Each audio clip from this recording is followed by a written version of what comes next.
All right, folks, in this video, we practice formal proofs and FOL some more. I just want to raise a question that sometimes puzzles students. How do you know whether you put something next to the box constant? We've seen two different reasons why you box a constant. And you might be wondering, when I start a new subproof with a constant, should I put something here next to it or not?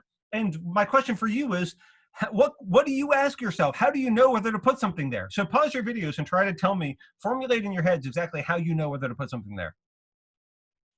Okay, let's talk about the answer. You put something there depending upon why you boxed the constant. Never box a constant unless you know exactly why, because there's exactly two reasons why you should be boxing a constant, and you should never box one unless one of these two reasons hold. One reason is because you have an existential premise, and you box a constant because you want a way of talking about that object, and in that case, you have information you know about X, namely that it has property P. So you always put something there when you're doing existential EElim. There's no question mark. And also, the second reason why you might box a constant is if you have a universal conclusion. And in that case, we need to box a constant and not put anything there because we want the object to be totally arbitrary and we want to prove that it has property P.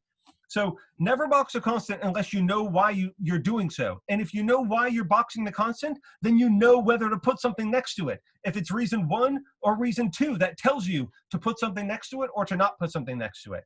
All right, now let's put this into action. Let's look at a sentence, an argument with some complex quantifiers, and you have to start prioritizing and figuring out how to order these things and what guides you into solving this proof. So pause your videos now and see if you can figure out this slightly more complicated proof. Okay, that was your chance to pause your videos. When I look at this, I look at all the main connectives, and I see they're all quantifiers. So I need to know how priorities work in quantifiers. Here's one tip. When you have different quantifiers as premises, the existentials always take precedence over the universals. So existentials before universals when we're talking about information that you have.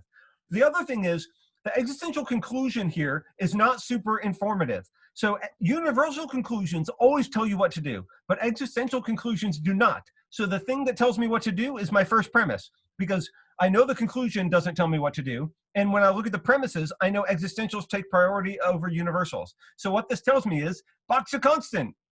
All right, now if you didn't know that, if you didn't even know how to start this proof, now I've told you how to start the proof. So pause your videos and see if you can complete it now. Okay, let's work this thing out. When I use this existential, I'm doing existential EElim. And you have to know the rule then. That tells me to box a constant. That's what we were talking about. And it also tells me to put something next to it over here. So that's why I have a formula here. Oh, for this one, I didn't write the premises and assume here, but I'll take it as given that you're following me along with these horizontal lines.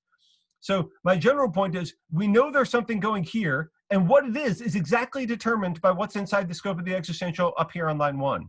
And now that I've got that going, now I can start using my main connectives like my conjunction. I can bring down those conjuncts. I'll do conjunction EElim on that one. I'll do conjunction EElim on my other one. And also, you might have done this beforehand. You might have then instantiated line 2.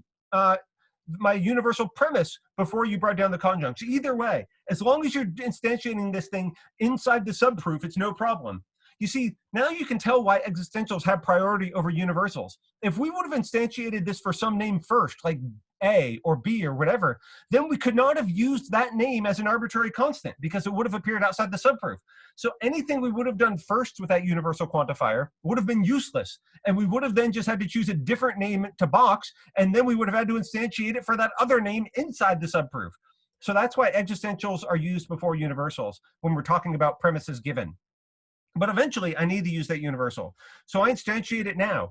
And now I look, I see, okay, I've got a wide scope arrow, and I've got 2 literals. I ask myself, what does it take in order to get this antecedent? And of course, I can tell I can just build it by disjunction intro.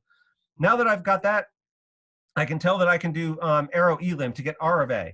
Now, I'm down to literals again. So what should I be thinking? I should be thinking, what is my conclusion? Because I need to build this thing up before I put an existential quantifier on it. So I need to first build not Q and R together. So that's what told me to do this.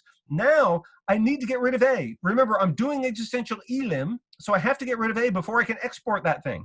So that's why I put the existential quantifier on here. And the first time you do it, it's existential intro, because we know that's true of A. The second time you do it, it's not existential intro, even though it's the same formula. That's because we're doing something different. We're exporting it out of that subproof and proving that it holds period, because we knew that A was just some arbitrary object with property P and not Q, which is what we knew from line 1. So we're doing existential EElim on line 1. And then we just cite that whole subproof that we constructed. So in this case, 3-10. Okay, thanks.